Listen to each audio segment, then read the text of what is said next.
घनसाली विधानसभा के अंतर्गत आपदा प्रभावित क्षेत्र का दौरा करने पहुंचे सीएम धामी।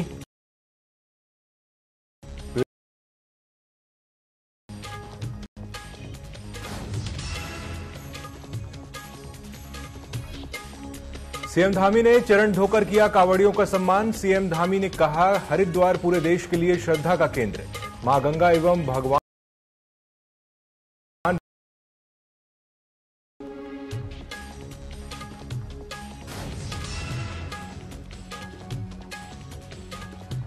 कृषि विश्वविद्यालय में छात्राओं के साथ छेड़छाड़ का मामला, आरोपी प्राध्यापक को निलंबित कर दिए जांच के आदेश। पूरे प्रकरण की जांच विश्वविद्यालय की sexual harassment and gender justice committee को सौंपी।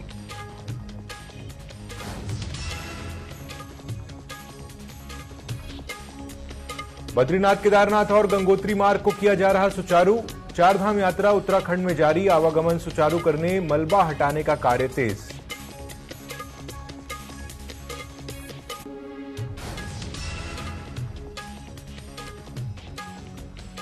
और वीकली संडे मार्केट लगाए जाने को लेकर देहरादून हाई कोर्ट ने सुनवाई की। कोर्ट ने नगर पालिका देहरादून को 2 माह में चिन्हित स्थान से कूड़ा साफ करने के जारी किए निर्देश।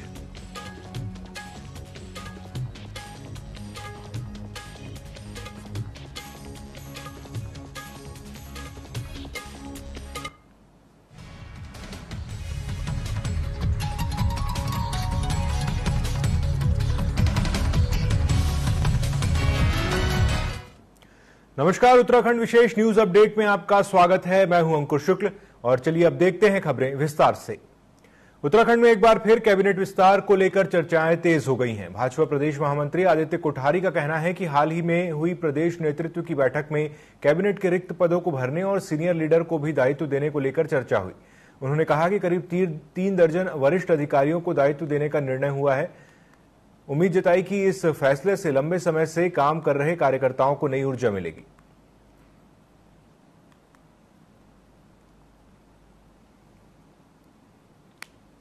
अभी हाल में अपने प्रदेश नेतृत्व की बैठक हुई है और उस बैठक में ये परामर्श हुआ, ये चर्चा हुई है कि कैबिनेट के रिक्त पदों को भरना और प्रदेश के अंदर ऐसे हमारे बहुत सारे सीनियर नेता हैं जो समाज के क्षेत्र में किसी विषय के क्षेत्र में लगातार लंबे समय से काम कर रहे हैं, उनको राज्य सरकार में दायित्वधारी के रूप में नियुक्त करने का विषय है। इन दोनों विषयों पर चर्चा हुई है और जानकारी मिली है कि सरकार में कैबिनेट के रिक्त पदों को भी भरने के विषय में यथाशीघ्र भरने का निर्णय हुआ है और राज्य में दायित्वधारियों की नियुक्ति पर भी चर्चा हुई है। मुझे लगता है कि करीब 3 दर्जन वरिष्ठ पदाधिकारियों को दायित्वधारी के रूप में जो है नियुक्ति करने का उस पर निर्णय हुआ है, सहमति बनी है।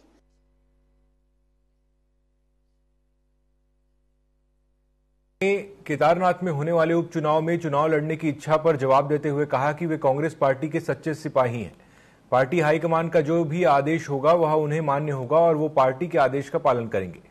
बता दें कि इन दिनों सोशल मीडिया पर उनकी केदारनाथ आपदा के दौरान राहत बचाव कार्यों का वीडियो वायरल हो रहा है, जिससे उनके केदारनाथ में होने वाले उपचुनाव में चुनाव लड़ने की चर्चाएं इन दिनों सोशल मीडिया पर तेजी से फैल रही हैं। नहीं, मैं टिकट की कोई दावेदारी नहीं कर रहा हूं। मैं भी सोशल मीडिया में देख रहा हूं कि चाहे कोई न्यूज चैनल हो, कोई पोर्टल हो, सब डाल रहे हैं कि मैं भी चुनाव लड़ सकता हूं। मैंने कोई दावेदारी नहीं की है। ये तो पार्टी, मैं तो कार्यकर्ता हूं कांग्रेस का और कांग्रेस अभी जैसे बद्रीनाथ में कांग्रेस ने लखपत बुटालो को लड़ाया, काजी को लड़ाया, तो हमने ईमानदारी से जो एक गिलहरी की तरह कांग्रेस को जितवाने के लिए जो योगदान दे सकते थे हमने दिया। बद्रीनाथ और मंगलौर हारने के बाद भारतीय जनता पार्टी भी और प्रदेश की सरकार भी, भाजपा की प्रदेश सरकार हर कोई कसर नहीं छोड़ेगी, लेकिन फिर भी हमारा कांग्रेस परिवार इसको एकजुट होकर लड़ेगा तो हम जीतेंगे। नहीं, मैं टिकट देहरादून में शहरी विकास मंत्री प्रेमचंद अग्रवाल ने प्रेस वार्ता की, जिसमें उन्होंने केदार बचाओ यात्रा पर तंज कसते हुए कहा कि कांग्रेस की केदार बचाओ यात्रा राजनीतिक उद्देश्य से निकल रही है। इसके जरिए वह केदारनाथ धाम पर भ्रम फैलाने का काम कर रही है। वहीं उन्होंने कहा कि इस यात्रा से कांग्रेस का अंदरूनी द्वंद्व सामने आ गया है, जिसमें 20-25 से ज्यादा लोग शामिल नहीं हो रहे।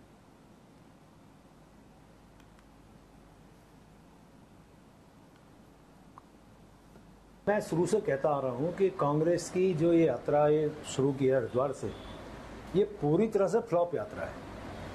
और माननीय मुख्यमंत्री जी ने बहुत ठीक कहा, इनको प्रायश्चित यात्रा निकालनी चाहिए थी। अब आप देखिए, जो लोग भगवान श्री राम को काल्पनिक बनाते रहे हों, बताते रहे हों, जो राम मंदिर पे सवाल उठाते रहे हों, जो सनातन पे सवाल उठाते रहे हों, आज उनको भगवान केदार की यात्रा की, भगवान केदार की याद आई है। और केदारनाथ जी के प्रति जब वहाँ आपदा आई थी, आप भी जानते हैं किस प्रकार का इन्होंने काम किया था। मैं आज कह सकता हूँ कि जहाँ केदार का सौंदर्यीकरण हो रहा है, एक विस्तारीकरण हो रहा है, वहाँ जितना काम माने मोदी जी की कृपा से वहाँ हुआ है, आज उनको लेके ये परेशान है। मैं शुरू से कहता आ रहा हूँ कि देहरादून में त्रिस्तरीय पंचायत का कार्यकाल 2 साल बढ़ाए जाने की मांग को लेकर प्रधान संगठनों के प्रतिनिधियों ने धरना प्रदर्शन किया। वहीं मंगलवार को कांग्रेस प्रतिनिधिमंडल ने प्रदर्शन कर रहे पंचायत प्रतिनिधियों को अपना समर्थन दिया। पंचायत प्रतिनिधि जगत मारतोलिया ने कहा कि पिछले 8 महीनों से सरकार से बातचीत चल रही थी, लेकिन यह बातचीत अभी तक किसी नतीजे पर नहीं पहुंची है, इसलिए वे पिछले 15 दिनों से हड़ताल पर बैठे हुए हैं।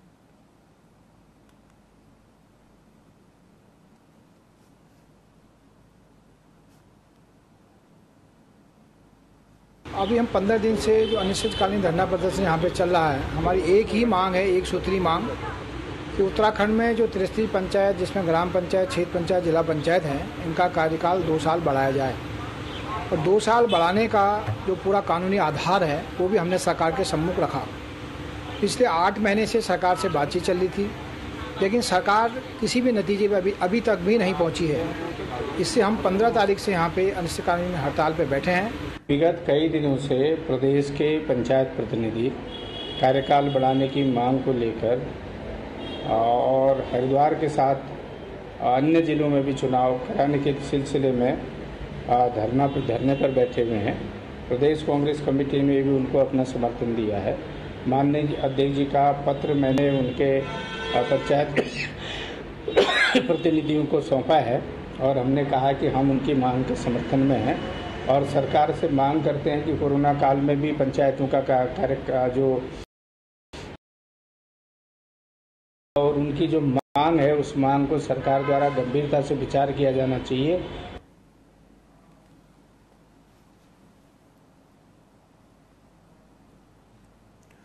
उत्तराखंड में स्थित करोड़ों हिंदुओं के आस्था का केंद्र केदारनाथ धाम एक बार फिर चर्चाओं में है। हालांकि इस बार मुद्दा राजनीतिक ज्यादा है। केदारनाथ धाम को लेकर कांग्रेस और बीजेपी के बीच उत्तराखंड में जमकर राजनीति हो रही है। कांग्रेस जहां एक तरफ हरिद्वार से केदारनाथ बचाओ यात्रा निकालकर सरकार को घेरने में लगी है, तो वहीं बीजेपी कांग्रेस की यात्रा को ढकोसला बता रही है। कांग्रेस की यात्रा को लेकर आज भाजपा प्रदेश कार्यालय में टिहरी विधायक किशोर उपाध्याय ने प्रेस कॉन्फ्रेंस कर कांग्रेस पर आरोप लगाया। उन्होंने कहा कि कांग्रेस के लोग इतने बड़े हो गए हैं कि वह अब केदारनाथ धाम की प्राण प्रतिष्ठा करेंगे। हमारे देवादिदेव महादेव, मतलब आप उनसे बड़े हो गए कि आप उनकी प्रतिष्ठा करेंगे। ऐसे कौन सी विशेषज्ञता उन लोगों में है, ऐसे कौन सी तपस्या उन्होंने की है। पहली बात तो ये है। दूसरा ये है कि इस समय एक तो कांवड़ यात्रा चल रही है, पूरा प्रदेश जिस तरह से आपदा से घिरा हुआ है और उस पर अगर आप इस तरह से राजनीति कर रहे हैं तो मेरे ख्याल से ये अक्षम्य अपराध है और उनको ऐसा नहीं करना चाहिए। हमारा सुझाव है, बाकी तो वही वो जाने, उनका काम जाने। हमारे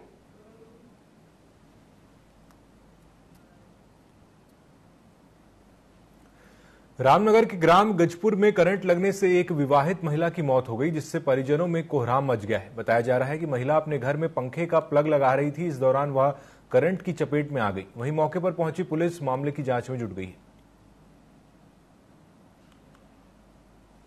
भारतीय नागरिक सुरक्षा संहिता के अनुसार जिसके शादी के साल के 7 वर्ष से कम होते हैं उन महिलाओं का पंचनामा जो भरा हुआ है मजिस्ट्रेट के द्वारा भरा जाता है, जिसे तो मैं यहाँ पर मौजूद हूँ और इसमें अभी तफ्तीश चल रही है। लड़की के मायके वालों को सूचित किया, उसके उनके पहुँचने के उपरांत ही इसमें आगे की जाँच की जाएगी। सर मौत का क्या कारण है? मौत का कारण जो इनके द्वारा बताया जा रहा है ग्रामीणों के द्वारा और जो इनकी देवरानी हो रही है इनके द्वारा कहना है कि करंट लगने से मृतका की मृत्यु हुई है। दिल्ली घटना के बाद अब हल्द्वानी के कोचिंग सेंटरों पर भी शिकंजा कसता जा रहा है। जिला स्तरीय विकास प्राधिकरण ने इसके लिए सख्त निर्देश दिए हैं, जिसके बाद जिला प्रशासन की टीम ने मंगलवार को शहर के विभिन्न कॉम्प्लेक्स के बेसमेंट में चल रहे कोचिंग सेंटरों का निरीक्षण किया, जिसमें शहर के करीब 1 दर्जन कोचिंग सेंटरों में बने भवनों के संबंध में न तो कोई नक्शा प्रस्तुत किया गया और न ही कोई अन्य रिकॉर्ड मौके पर मौजूद है। वहीं फायर सेफ्टी के साथ पार्किंग की भी कोई व्यवस्था नजर नहीं आई। तमाम अव्यवस्थाओं के चलते कोचिंग सेंटर संचालकों को नोटिस जारी किया गया। देखिए, अभी जो हाल में घटना हुई है उसी के क्रम में हल्द्वानी जो हमारा नगर क्षेत्र है उसमें संचालित जितने भी कोचिंग सेंटर हैं और इस तरह के जो संस्थान हैं खासकर जो बेसमेंट में चल रहे हैं उसकी हमारी टीम द्वारा कल जांच प्रारंभ की गई है। 7 से 8 सेंटर कल देखे गए हैं और उनसे उन बिल्डिंग बायलॉज के तहत जो उनके मैप सैंक्शन है उसकी प्रति मांगी गई है। न दिखाने पर अभी आज नोटिस निर्गत किए जा रहे हैं। साथ ही जो हमारा अग्निशमन विभाग है उसके माध्यम से भी अग्निशामक यंत्र की जो नियमानुसार उनमें स्थापना है या नहीं है या उनके द्वारा वांछित लाइसेंस लिया गया है नहीं लिया गया है, इसकी भी जांच के लिए आज अग्निशमन विभाग को निर्देशित किया जा रहा है। अल्मोड़ा में नगर के आसपास के कई गांवों को पालिका में शामिल करने का प्रस्ताव के बाद ग्रामीणों ने विरोध शुरू कर दिया है, जहां ग्रामीणों के समर्थन में आए विधायक ने कहा कि सरकार को ग्रामीणों की जन भावना को देखते हुए काम करना चाहिए और उन्होंने कहा कि ग्रामीणों के नगर पालिका को नगर निगम बनाने के में विरोध किया तो कांग्रेस ग्रामीणों का समर्थन करेगी।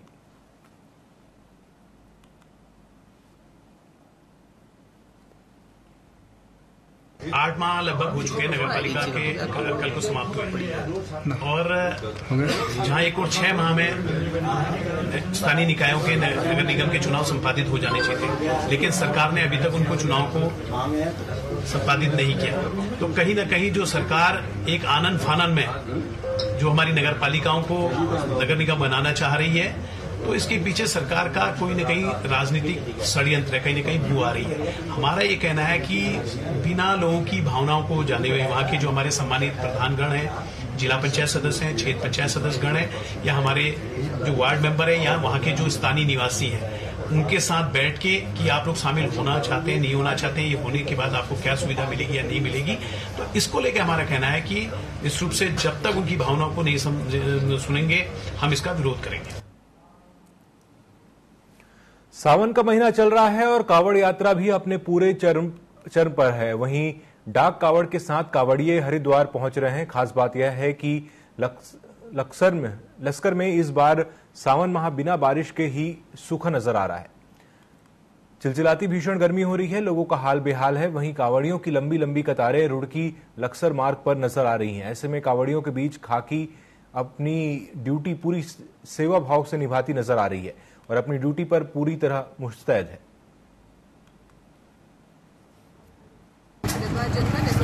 निर्देशन में पूरी तरह से तैयार है। आप देख रहे हैं कि डाक कावड़ का मूवमेंट स्टार्ट हो गया है। लक्सर से जो हमारा नगला इमरजेंसी डाइवर्जन है वो चालू हो गया है।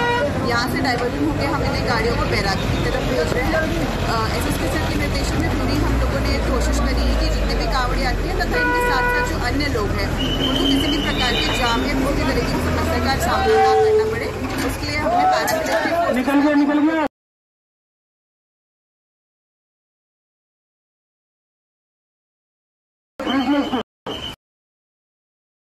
में डेंगू की रोकथाम के लिए स्वास्थ्य विभाग लगातार अपने कार्यों में जुटा हुआ है। वहीं सीएमओ संजय जैन ने कहा कि शहर के 100 वार्डों में 591 आशाएं तैनात की गई हैं, जो घरों में जाकर लोगों को जागरूक करने के साथ ही डेंगू के लार्वा को भी नष्ट कर रही हैं।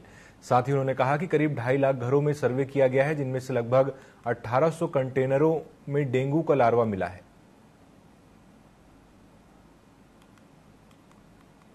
जैसा कि आप लोगों को मालूम है कि मानसून सीजन देहरादून में शुरू हो चुका है, तो इसके लिए हमने 1 जुलाई से ही आशाओं के द्वारा घर घर सर्वे कराना शुरू कर दिया था और इसमें नगर क्षेत्र के 100 वार्ड में करीब 591 आशाएं इसमें हमारे द्वारा तैनात की गई हैं, जो लोगों को घर घर जाके जागरूक भी कर रही हैं और जहाँ कहीं घरों में लार्वा मिल रहा है उसको नष्ट भी कर रही हैं। तो करीब 1 जुलाई से अभी तक करीब हमने 2.5 लाख से ज्यादा घरों में आशाओं के माध्यम से सर्वे करा लिया है और उसमें करीब 1800 कंटेनर्स में हम लोगों को लार्वा मिला है। इसमें नगर निगम के सहयोग से भी हमने लार्विसाइडल एक्टिविटी की और आशाओं के माध्यम से भी उस पानी को फेंक के लार्वा को नष्ट किया गया।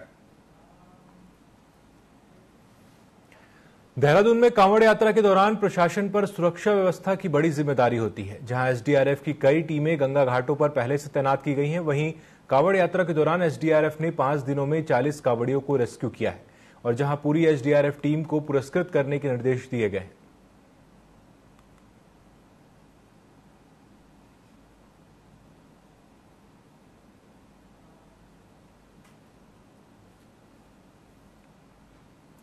हल्द्वानी में रविवार को नाबालिग लड़की के साथ टेम्पो चालक ने दुष्कर्म किया, जिसके बाद परिजनों ने कोतवाली परिसर में जमकर हंगामा किया। इसके बाद पॉक्सो एक्ट के तहत मुकदमा दर्ज कर सीसीटीवी की मदद से आरोपी टेम्पो चालक को गिरफ्तार कर लिया गया। वहीं एमबी पीजी कॉलेज के छात्रों और अखिल भारतीय विद्यार्थी परिषद ने फांसी की मांग को लेकर मंगलवार को कोतवाली परिसर में हंगामा किया, जिस पर पुलिस ने आरोपी को गिरफ्तार किया और कोर्ट के फैसले का हवाला देने की बात कहने के बाद मामला शांत हुआ।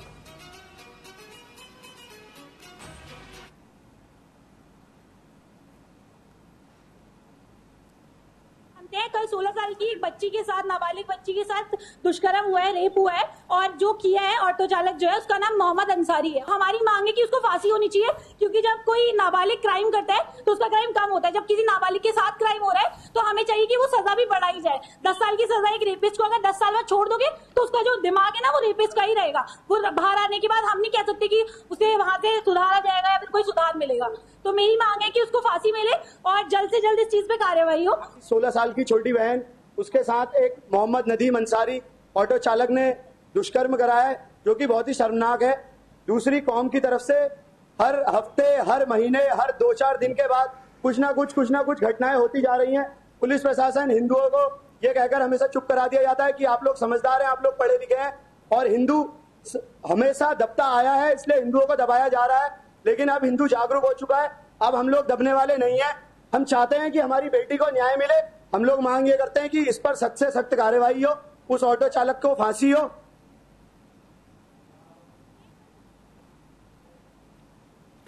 अल्मोड़ा में भारी बारिश के दौरान जागेश्वर धाम में सड़क टूटने से आवाजाही बाधित हो गई है, जहां पुलिस प्रशासन ने सुरक्षा को देखते हुए वाहनों के लिए मार्ग को बंद कर दिया है और वहीं धाम जाने के लिए शटल सेवा श्रद्धालुओं को मंदिर तक ले जाएगी।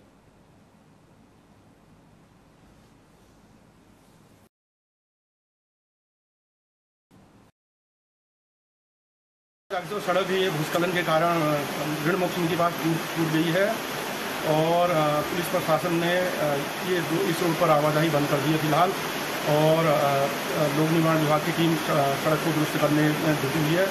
सर,